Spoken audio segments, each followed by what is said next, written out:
When my brother and his wife were young and they had two little girls of their own, they decided to start doing foster parenting for children who needed a place to stay.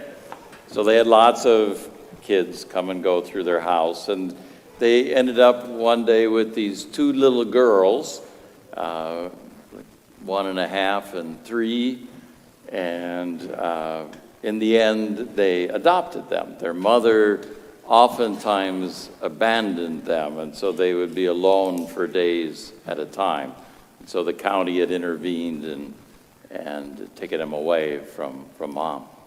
My brother tells stories of those early days when they first had him in the house, because if you put any food on the table, they would eat it until it was all gone.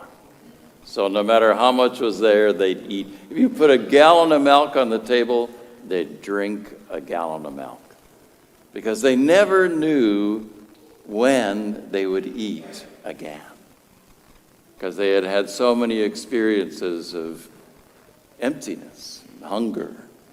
So they filled it and ate and ate and ate all they could. Psychologists and those who study human beings would say they probably suffered from an attachment problem. Because when we as infants, little children, we need to bond with some caregiver, somebody who loves us unconditionally. And if we don't have that, then we, throughout our lives perhaps, try to fill that space, that love, with something else.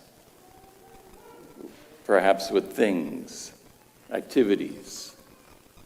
But there's a missing part of us. We needed that little place initially to feel safe, and didn't get that.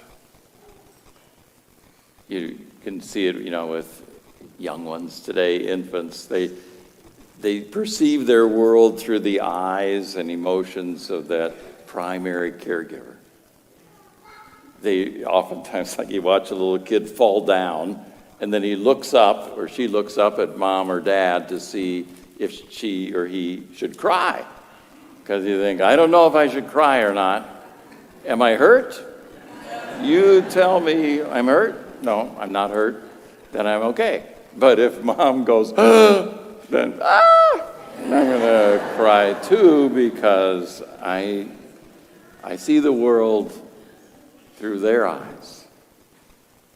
I'm safe there.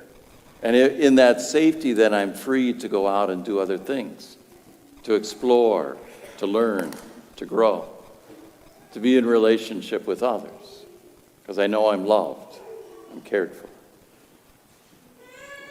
I suppose all of us are perhaps a little bit wounded. None of us comes from a perfect family, and so probably for all of us, there's a little bit of us that says, I need to fill this hole that's in me with something. Some of you probably know people who suffer from hoarding. I know some of my friends would say I hoard books. I think, no, they're my tools. I need those. I gotta have them. We fill them with stuff. But today, Jesus warns his listeners about that doesn't work. Even if we have lots, it doesn't work. They should have known that, because they knew that first reading you heard today, which scholars say was probably written by Solomon. Solomon wrote Song of Songs when he was a young man about love, and then Proverbs and wisdom when he was in middle age, and as an old man, he writes Ecclesiastes. So as an old man, he looks back over his life. He's one of the wealthiest men in the world. He's got 700 wives, 300 concubines. He had 1,000 women taking care of him. And he writes, it's all worthless vanity. It's not, There's no good English word to translate the Hebrew there. They, over the years, have put vanity, but it's worthless, empty. Everything is worthless except God and the love that we share with one another. Otherwise, it's empty. We strive and strive and strive for nothing, Solomon says, nothing. Jesus' listeners should have known that. This guy who wants more of his inheritance, give me some. Worthless, empty. Nothing is gained by that. But we try as human beings to fill our lives with that, with stuff, things that Jesus warns us get in the way. St. Paul today, in that second reading, we've been hearing it for a while, is writing to the people at Colossae.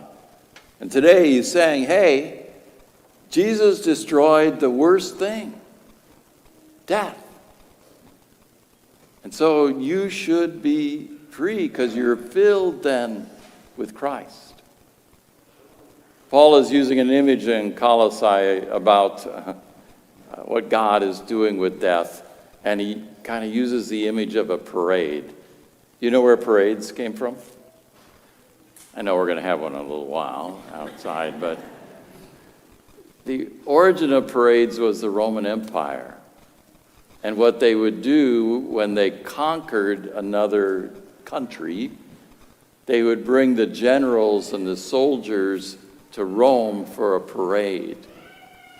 They would tie them up and strip them and get them to go through the streets, and everybody would cheer because another enemy had been conquered. A parade was about, in those days, the enemy being conquered. And so what Paul is saying is that's what God does in God's parade. God puts death there in the chariot and parades death through the street because death has been conquered. The greatest enemy has been destroyed.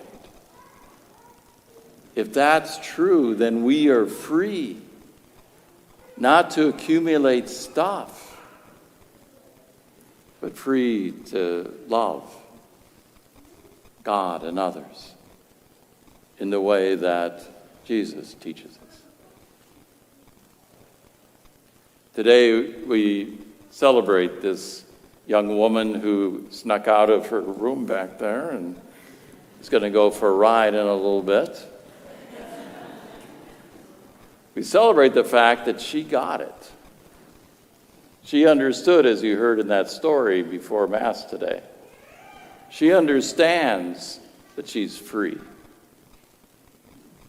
And so when they were going to try and force her into servitude, she was one of those early feminists that said, no, I am not going to do that. She is loved by God. God has filled any hole she had in her, and so she's free.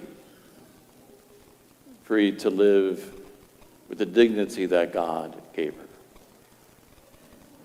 So we're reminded today by Lucy, by Jesus, Solomon, Paul, not to get caught up in the emptiness of life, but to fill our life with God's love.